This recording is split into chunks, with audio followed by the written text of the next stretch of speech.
Hey, everybody. Welcome to Tuesday night Principal Chiropractic broadcast, sponsored by DE and Chiropractic Band of Brothers around the world. You're getting excited because DE is coming. DE is coming. It's next weekend, January 29th through February 1st. If you haven't registered, use the QR code there and register right now. The room blocks for the Perimeter Center, the Atlanta Marriott Perimeter Center, is done. So if you don't have a room, probably reach out to Kat at DE. She usually has 2 or 3 rooms up her sleeve, or she can at least advise you where to go other than that. So again, reach out to Kat if you don't have a room. Register right now. And again, now's the time to get the energy up, get going. If you have questions, if you want to reach out to somebody, reach out to your teams. Get connected with your Connect group. I'm on the purple team. Obviously, the purple team, the best team of all. So you want to ask me questions, feel reach out to it. But again, use these teams. That's what we want to do, is stay connected, build the energy, keep the energy between DE to DE to DE. Okay. Again, the following meetings are in in April, then down in Sandy Key in Clearwater, and then we go back to Atlanta for the next 2 in summer and fall. So, for no further ado, BJ said, you never know how far-reaching what you think, say, you do today can affect millions tomorrow or to the next day and the next day and the next day. So, Dr. Sidoti is a second-generation chiropractor. His dad used to come to DE. We were talking before he jumped on here that he was in the womb when he came to his first DE. And he graduated 6 years ago. He's from Passaic, New Jersey. He's got a great family there, and his dad had a CA one time, and Claudia he sent her to chiropractic school, and now she helps run Drew's office, and just a great DE doc. So you just never how far reaching this thing goes. It's deep, it's family, and it's family. So right back to Passaic, New Jersey for our brother. Let's give it up for Evann Sidoti. Love you, man.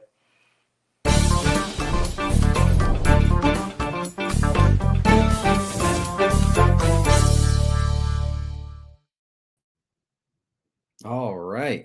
Thank you for the intro there, Andy. Excited to see y'all in D and next weekend. So I've been busy. I hope everyone else has been busy as well. And yeah, it's a lot of work running a chiropractic office, as I'm sure all of you know. And it's fun, but it's a lot of work. So I'm just going to kind of go through the past, 6 months of my life, what's been going on. But for the past 5 years, we have been consistently in our office seeing around 300 to 350 a week. Things start getting busier, and we bounce up this to about 350, and then things go back down. And then we tweak the dials and we go back up. Maybe we'll get to 375, and then things go back down. And it's a lot of years of going back and forth, and you want to grow, you want to get better, and you're like, what do I do? And it had to be a while ago at this point, probably 3 years ago. I talked to Lieberman at a DE, and I'm like, Dr. Brian, I'm getting tired. Once we start getting busier, I'm just exhausted at the end of the day. And he's like, you exercising? I'm like, yeah, I'm exercising.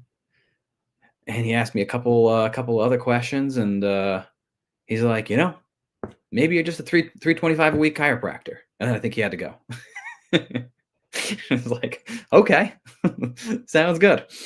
But and then I would talk to other docs, and I was thinking about getting an associate because I'm getting tired. It's like, if I'm having a hard time handling the volume, then get someone else. But everybody said the same thing.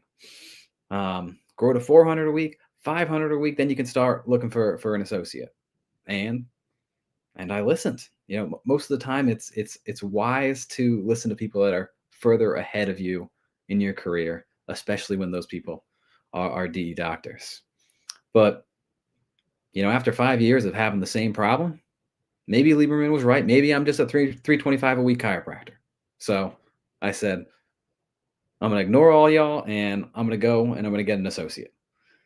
And that's a really exciting thing. But like once you make the decision, then it brings up a lot of other questions and challenges. How do you find the right associate? How do you and specifically for me, I'm in Passaic, New Jersey, where 60% of our patient population only speak Spanish.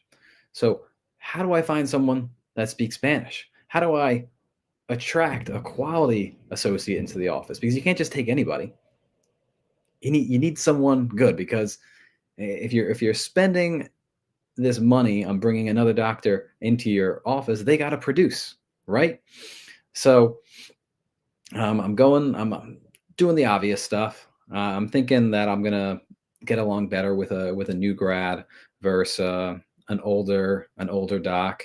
And I'm posting in the chiropractic school job boards. I'm looking in Facebook groups. I became a Sherman PMOE doctor. I'm sending out emails to the career departments at all the schools, and probably not surprising to many of you that none of that worked. Pretty much got nothing. So then I figured out I had a few DEs, so I printed out some flyers. I'm talking to students, I'm handing them out, associate opportunity, beautiful pictures of the office, and people are interested, but I keep running into the same two problems. I needed someone that speaks Spanish, and they needed to either live in New Jersey or they wanted to move to New Jersey. And apparently that is an almost impossible combination, because everyone that speaks Spanish is a native speaker of Spanish. They don't like the cold. I don't know what it is. They're all excited. Oh my God, this looks great. Oh, New Jersey, too cold. Don't want to go there. Happened time and time again. So now I'm posting some ads on Indeed, going outside the circle, and I'm not getting anyone. And this goes on for months. And my friend Dr. Anthony Lopez, he got an associate a few years back. He used a recruiting company, and I really didn't want to go that route, but reluctantly I decided, okay, let's try the recruiting company, because I'm not really getting any traction here. And I get on the phone. They do this, this interview. What do you need? What kind of person are you looking for? What are your technique? Da, da, da, da, da. And I tell them, I'm like, this is the most important thing. I need someone that speaks Spanish. And they're like, oh, you want a Spanish speaking chiropractor in New Jersey? That's going to be hard. And I'm like, what? What is going on? They're like, no guarantees, but I set it up anyway, because I'm trying to grow. I'm trying to serve more people in our community.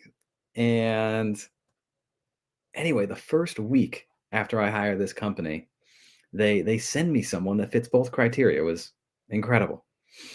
This guy lived in New Jersey, and he spoke Spanish. He had blonde hair, and he was older. He was like I think 50 years old, and I don't know. He said he wrote a book, and he was crazy, but like it was like that kind of good crazy that you find a lot at DE. Where he's got no filter. He just kind of says stream of consciousness speaking, and that's I'm going to say the opposite of me, but it's good to kind of put those two personalities in the same office, and those type of people generally do very well in a chiropractic office. So I call the guy up. I'm talking to him, and we get to the point. I'm like, hey, do you have any references? And he's like, yeah, I do. He's like, Dr. George Curry? I said, Dr. George Curry, former ICA president, Dr. George Curry? He said, yeah, that's my reference. I said, wow, what are the chances? And then I Google him, and this guy was I guess he was like a boxer. He did some like UFC, MMA fighting or something. And I Google him, his name. The first picture that comes up is him with his fists up in front of an ANS chart. And I was like, all right, this is my kind of guy. This recruiting company. Why didn't I do this sooner? Anyway, I have a few more phone calls with the guy. He's odd, but he fits the criteria, so we're gonna overlook that. Um, and I get him into the office so he can see how we operate. And I'm bringing him in. I bring him into the adjusting rooms, just like because it's got to be a good fit for him too. He's got to know exactly what we do and want to be a part of our team. And I'm getting him involved. And I had a patient come in, and they were like looking at him like, well, yeah, there you go. Introduce yourself. And I tell him, introduce yourself to this person. And the dude freezes. He couldn't find the words. And I'm like, you said you speak Spanish. And, then he's like, yeah, my Spanish is a little rusty, but give me a week and it'll all come back. And I'm like, "It- Spanish can get rusty, but it doesn't get that rusty that you forget how to introduce yourself." And this guy had the confidence, but he just couldn't back it up. He couldn't speak Spanish, and I don't know. I told him that all of our I don't know what he was thinking and how he would get away with not speaking Spanish when I tell everybody, yeah, Spanish officer, you're gonna have to speak a lot of Spanish.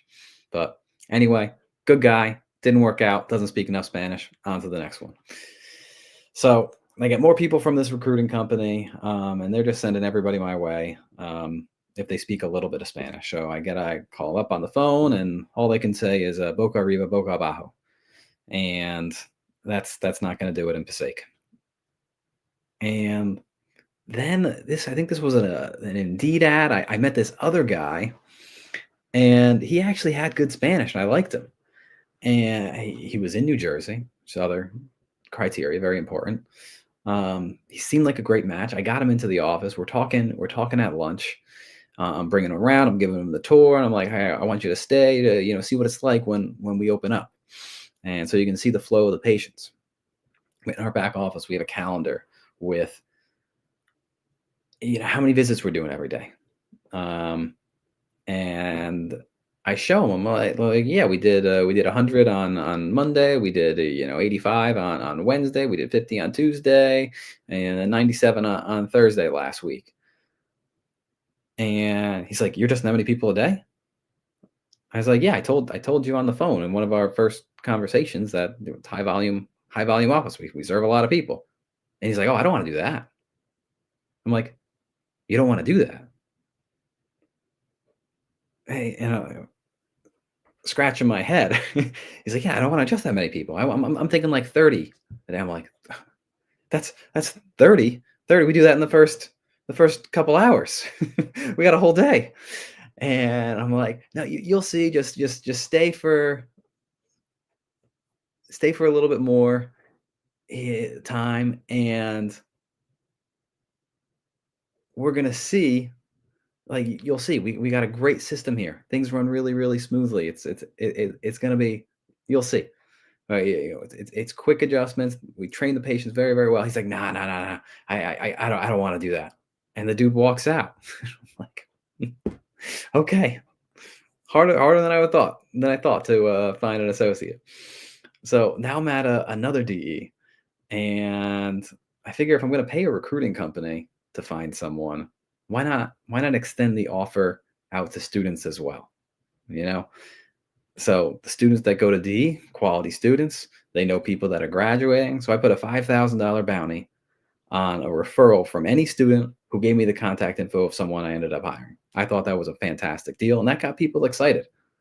But I kept getting texts like, "Oh yeah, I got someone. They speak Spanish, but they don't want to go to New Jersey." And I'm like, "Gosh, what is wrong? It's a great place. You guys got to come visit New Jersey. It's awesome." Okay. um, so I'm going through this process, and anyway, I did end up finding an associate, and I'm sure this won't come to a surprise for many of you, but it came from someone at DE, Alex Rubin. Believe it or not, the inner circle. This guy was scouring the Facebook groups. I don't know. He must have just checked it every time he woke up, every day at lunch, and he would go on that page and he was able to connect me with someone that that posted, and he had to go to one of his friends that went to school with the guy so that they could, call him up. And anyway, he got in touch with him, and we told like I was talking to him. I flew him up, and we had and he stayed, and he came to the office, and things were going well. But I think he had some other offers going on, and he wasn't too stoked about the New Jersey thing. But uh in that time, it was like early September. We told him, because he was living in Atlanta at the time, and we told him you got to go to DE. There's a DE late October, so it was like 2 months later, more or less. And Alex and I, probably as well as most of you, have probably told hundreds of people the same thing: come to DE, check it out, your life's going to be better. And they don't listen. But this guy, Dr. Felipe, he showed up. And not only did he show up, but I watched him. He quietly sat in his seat, left side of the room, pen and paper in hand, pen in hand, taking notes the entire time. And of the few students or people that do show up to DE, they usually come in for 2 talks and they leave. But not Felipe. He came in, and he probably took in, I don't know, 16 hours of DE that weekend. He even showed up on Sunday, and that really sold me on the guy. So now we've had Dr. Felipe in the office since December 1st, and everything's going to plan. We started him off in December, one of the coldest months of the year, and I had to give him a couple jackets because I don't think he understood how cold it was actually going to be. So, but we got him ready. I've been teaching him how to get the snow off of his car, and so funny. He's from Puerto Rico, and his dad told him that in before it snows, everybody in the cold states, they throw salt all over their car so that when the snow comes down, it just melts. I've never heard of anybody doing that, but I guess it's true. The native Spanish speakers don't know what to do in the cold. But anyway, we actually had a really cold day today. It was like 15 degrees this morning. It was freezing, but he survived. He made it into work today, and he's got the heart and he's got the will to serve, which is that's really what you can't get that in someone. You gotta find that person, and they need to make that decision themselves. And now it's just the training and the learning processes. And it always comes back to what Dr. Sid said. It's, can you speak with confidence? Can you speak with authority? And that's what we're working on right now. And I think we turned the corner last week. It's going really, really good. I'm very, very happy. But he has to know that he knows, so that our patients can trust him. It's we've all had it. It's not easy. It's not comfortable being the new doctor, but it's part of the process. And a couple times I'll see him, and he looks defeated, or he's struggling in a situation, and I tell him, well, like, Felipe, this is what growth feels like. This is why most people don't improve. They don't get better. They turn away from this feeling. They run away. So what you're feeling right now, that is growth, and you just gotta relish in this experience. And we're working on the tone, and I'm like, so he's younger, so like you got to be authoritative, but not too much, or you lose the connection. and you got to love them, but also you got to be able to call people out because they're not sticking to the plan. If they don't stick to the plan, they're not going to get the results. And you need to connect with them and be friendly, but they're not there to be your friend. You got to educate and teach them, but not so much that it feels like a lecture. And you got to lead the conversation, but you also still have to give them time and space to speak. And I think we've all gone through that where you're trying to tweak the dials and figure out how to reach people and how to get them to understand the power that is within their body, that when you know get their nervous system functioning better, you release that innate intelligence, what is possible. And for Felipe, he's been doing awesome, and it's like the most important thing which he's been doing is, when things don't go well, you have to get up, you got to clear your mind, and you got to move on fresh to the next person, because there are a lot of people out there who need us, and it's about more than just us. So that's what I got for today. Really excited to be on this journey with all of you, and me and Felipe, Dr. Felipe, will be at DE next week. So if you want to say what up, say hello, we'll be there. And yeah, excited.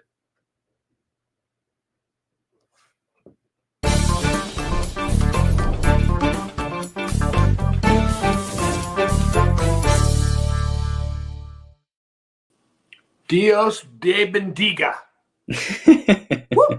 Yes, that was good. I wrote some notes down. You got to be able to call them out, make sure they're on their care plan, but you got to do it with love. Love that. Okay. Lead the conversation, but allow them to speak. They need to have their voice too. And then it's all about them needing us, not about us needing them. I think that's the main thing, that as a young doc, young associates, they always think that we need them, but the honest to God, they need us, and Mhm. know how bad they need us. So you have to speak with authority, and you have to be able to lead the charge with love. Great job, my brother. Great job. Super job. So everybody, reminder, 9 days from now, DE starts. Get down there and give he and Felipe a hug. Give me a hug. Excited to see y'all, and we'll see you next week. Great job, my man. Love you. Absolutely. Bye-bye. Bye, everybody.